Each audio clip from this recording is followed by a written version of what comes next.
Chapter 2 of The Hunger Games starts with Prim's name having been called at the reaping, and Katniss recalls a moment where she fell from a tree and feels like the air had been knocked out of her. That is how she equates this situation. The question that a lot of people ask when Prim's name is called during the reaping is, was Prim randomly selected, or was she targeted? The whole point of the Hunger Games is that it is a random process. That is the way the fear keeps working in the districts. It is the idea that anyone could go in, that no one is safe. But as we know from reading The Ballad of Songbirds and Snakes, random selection wasn't always implemented as vigilantly as it is now. It was the mayor's daughter Mayfair who convinced her father to read out Lucy Gray Baird's name during the reaping. So you can almost understand why 64 years on there's a capital representative who is sent to each district to read the names out of the reaping, to ensure that it is completely a random process. So was Prim's name randomly selected, or was she targeted? Personally, I do not believe that Prim herself was targeted. I do not believe that that is realistic. I don't think the Capitol would have had any reason to look to Prim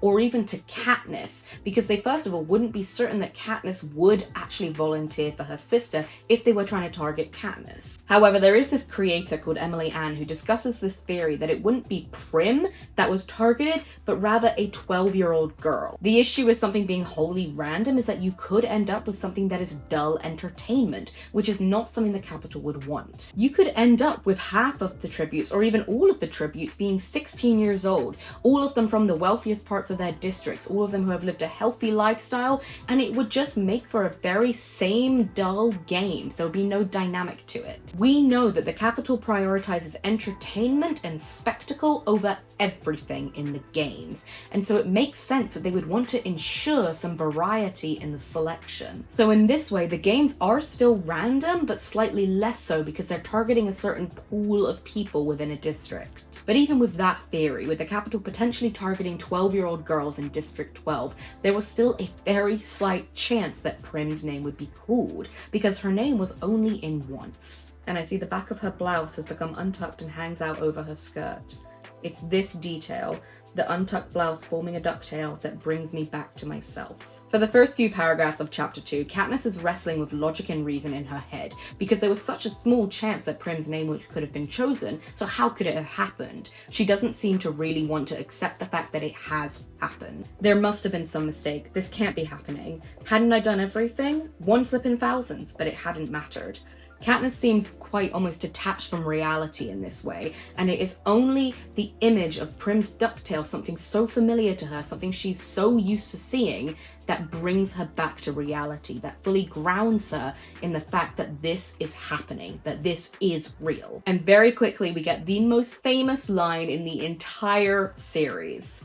"I'd volunteer," I gasp. "I volunteer as tribute." Katniss literally gasps the line. It's like it shoots out of her. It was not planned. There's no foresight to it anywhere. It is almost as if the second she was grounded in reality, her innate need to protect Prim acted before her thoughts even could catch up to her. And then immediately, Katniss switches on to survival mode. We know from Katniss's previous conversations with Gale that she is someone who is very accepting of the world that she currently lives in, and often doesn't see a way out of it or a way to solve it. So when she volunteers for tribute, she very quickly accepts the fact that she is going into the Hunger Games.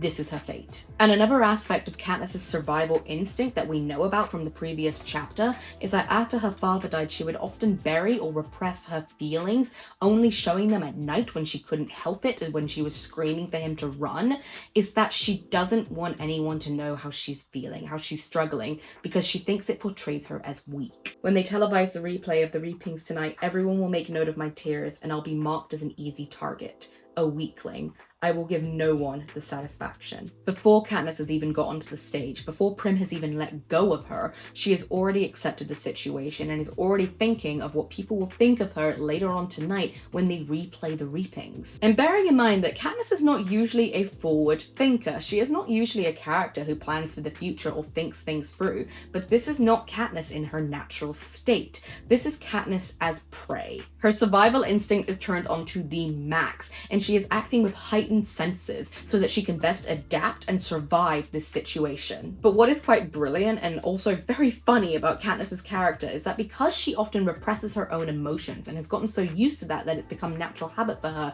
in order to best survive, she also doesn't take into account other people's emotions or even think that they can affect the way a person would behave. To the everlasting credit of the people of District 12, not one person claps.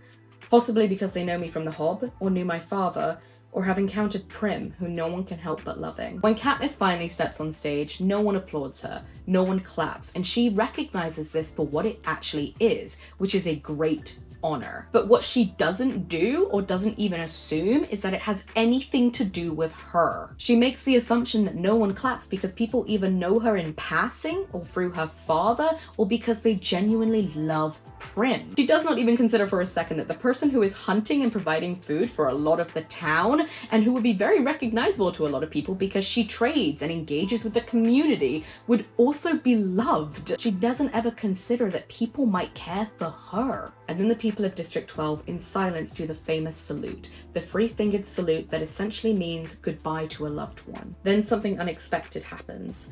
At least I don't expect it, because I don't think of District 12 as a place that cares about me. But a shift has occurred since I stepped up to take Prim's place, and now it seems I've become someone precious. Again, Katniss here is assuming that the only reason they are saluting her is because she volunteered to take Prim's place. And this could very well be the case. It could be that District 12 is mourning someone who has volunteered for his sister, and that this was an incredibly moving and haunting thing to have to witness. But it could also be that they genuinely care for Katniss. And we know that there are people who love Katniss, even within her immediate family. We have Prim screaming, crying not to let her go, and we have Gale, who is so similar to Katniss in so many ways, who is also struggling. "Up you go, Catnip," he says, in a voice he's fighting to keep steady, and then he carries Prim off toward my mother. Katniss manages to successfully battle down her tears, but we can only assume it's successful because we get Katniss's point of view only, whereas Gale is struggling to contain his emotions. And it could be that this is the difference in their characters, and that Gale is seeing much further into the future than Katniss is. Katniss at the moment is thinking about the ramifications later that evening when people see her crying. Gale is very likely thinking about the fact that this probably means certain death for Katniss. And then we get to the second image in this book in chapter 2. What I love most about this image that Delort has done is shown the scale of the reaping. The sky looms large over the entire scene. The town hall itself is a very massive, imposing building, but the most incredible thing about this, I think, is the scale of the crowd of children that is presented at the front. The way that Delort has designed this composition makes it clear that this is not the entirety of the image that we are being presented. There is more scale outside of it. What I also really love is that you can't really tell who is who on the stage. No features are made out because they are so far away. We can infer that Katniss is fifth from the left and that Effie Trinket is sixth from the left beside her because she is pointing the arm at Katniss as if to say, "Here is your tribute." But we cannot be certain, and that's the point. These people, the real people who are stood on that stage, doesn't matter. The only face that we can see is of Katniss on the screens, and she's tilting her head away as if she doesn't want to be made into a spectacle, as if she's actively trying to repress her bubbling emotions. But you do also get the impression that she's almost looking out to the crowd, as if she is noticing that there is one solitary figure in the middle of this massive crowd that is giving her the salute. What I also really appreciate that Delort has done is that he doesn't have the entire crowd doing the salute yet. He has just the one person who started it all. I think that that really emphasizes the fact that we as readers are not yet in the heart of the revolution. This is just the beginning for us. At this moment, we have one tribute who is being called up for the Hunger Games and who volunteered for her sister. It's an incredibly solemn image, and I think it really encompasses the feeling of that reaping. In this chapter, we also get a slight bit of insight into Haymitch's character, but we are also presented with questions about his life. Katniss says that there hasn't been a volunteer in District 12 in decades, and we know that Haymitch has been a mentor to these children for around 24 years now. We later learn of the toll this has taken on him, of the emotional toll of having to watch two children die year after year after year. But you do have to wonder how Haymitch feels about watching a child volunteer for these games, knowing what is in store for them, and knowing that it is to protect a loved one. Look at her, look at this one, he hollers, throwing an arm around my shoulders. He's surprisingly strong for such a wreck. I like her. His breath reeks of liquor and it's been a long time since he's bathed. Lots of...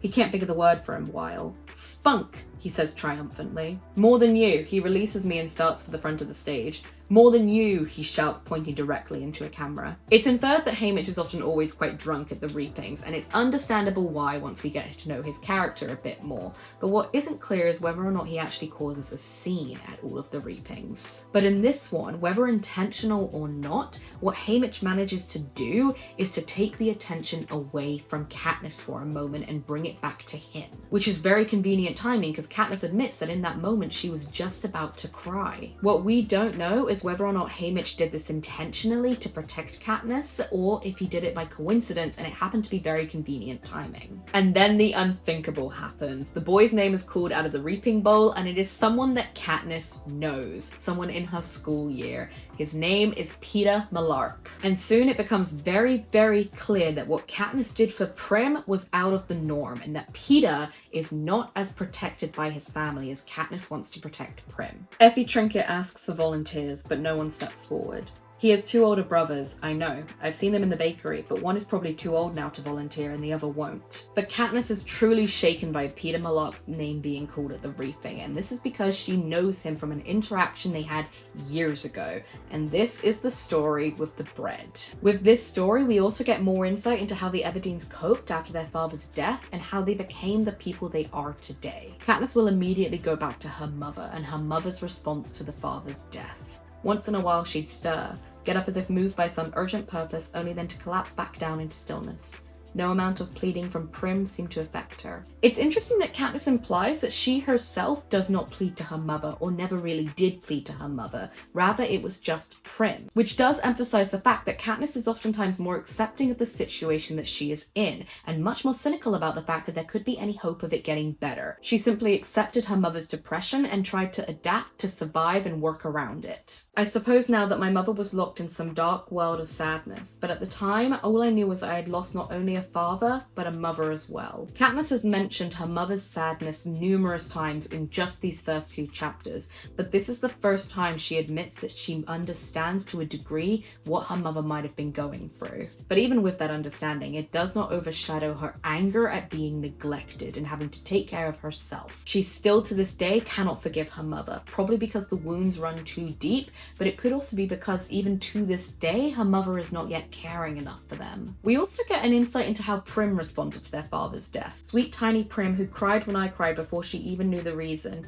who brushed and plaited my mother's hair before we left for school, who still polished my father's shaving mirror each night because he hated the layer of coal dust that settled on everything in the seam. Prim, at 7 years old, understood the need for love and care within the household. Both Katniss and Prim became providers of sorts after their father's death, and their mother went into a deep depression. Katniss kept them alive, whereas Prim kept them loved. And then we find out about Katniss's encounter with Peeta Mellark. Katniss, her mother, and Prim were starving. Katniss's mother was not going back to work after her husband's death. Katniss and Prim were not old enough to take Tesserae out, and Katniss would not allow Prim to do that anyway, but they were struggling to survive and make ends meet. Katniss was scavenging the streets, trying to trade anything they had, going through the bins, trying to find any scraps of food to bring home to keep them alive. I couldn't go home, because at home was my mother with her dead eyes and my little sister with her hollow cheeks and cracked lips. I couldn't walk into that room with the smoky fire from the damp branches I had scavenged at the edge of the woods after the coal had run out, my hands empty of hope.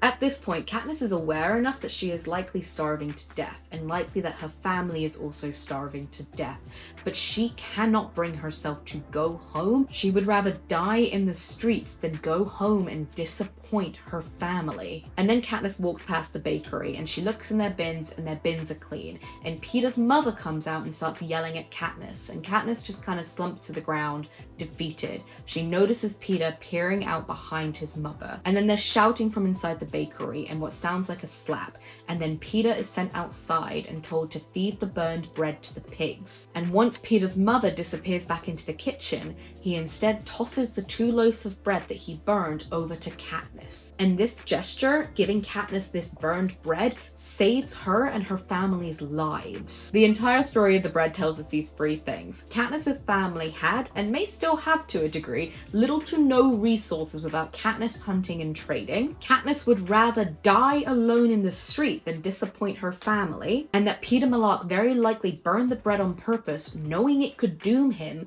but knowing it could also save Katniss. His mother was yelling, "Feed it to the pig, you stupid creature." Why not? No one decent will buy burned bread.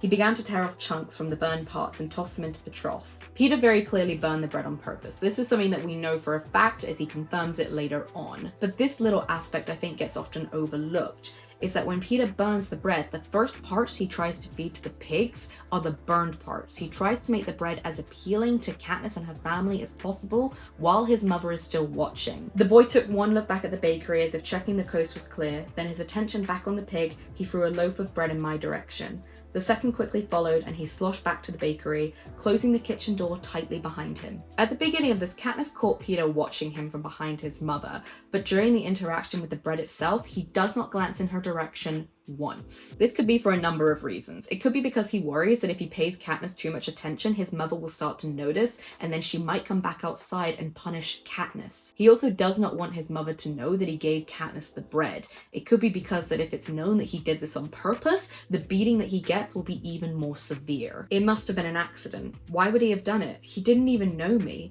Still, just throwing me the bread was an enormous kindness that would have surely resulted in a beating if discovered.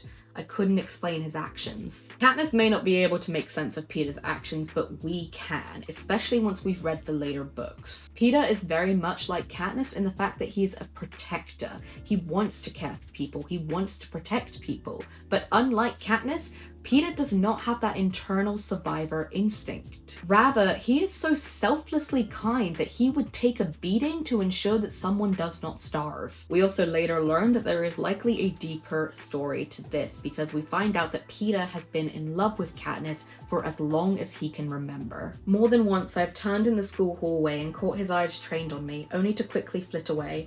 I feel like I owe him something, and I hate owing people. What becomes quite clear about Katniss's character is that she tends to view relationships as transactional. You give and take, you trade for a trade. Katniss catches Peeta watching her and assumes that it's because that Peeta is waiting for a thank you. She feels like she owes him that. She doesn't even consider the fact that it might not be so transactional and might rather be that Peeta is actually just curious about her or drawn to her. I found him staring at me from across the schoolyard. Our eyes met for only a second, then he turned his head away. I dropped my gaze, embarrassed, and that's when I saw it. The first dandelion of the year. In art and literature, dandelions often represent hope and resilience, healing, childhood memories, innocence, and the passage of time. They are known for surviving in harsh conditions. And this dandelion that Katniss mentions here is echoed at the very end of the final book, when Katniss feels a new beginning starting and resilience building in her for an hope for a better future. The dandelion connects Katniss and Peeta as 2 people who can defy the odds, who can survive in these harsh conditions. But at the moment, Katniss doesn't know any of this. She doesn't know that Peeta loves her. She doesn't know that Peeta has always been curious about her and fascinated with her. The mayor finishes the dreary treaty of treason and motions for Peeta and me to shake hands. His are as solid and warm as those loaves of bread. Peeta looks me right in the eye and gives my hand what I think is meant to be a reassuring squeeze. Maybe it's just a nervous spasm. By Katniss's own admission, her and Peeta have never really interacted that much except for that loaf of bread experience. They have never interacted enough to have touched, so this is very likely the first time that Peeta and Katniss would have held hands or touched in any capacity.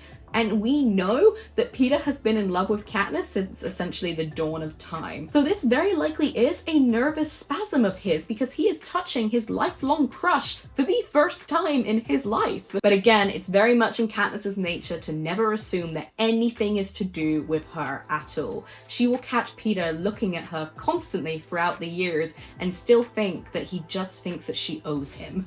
On to chapter 3. Woo!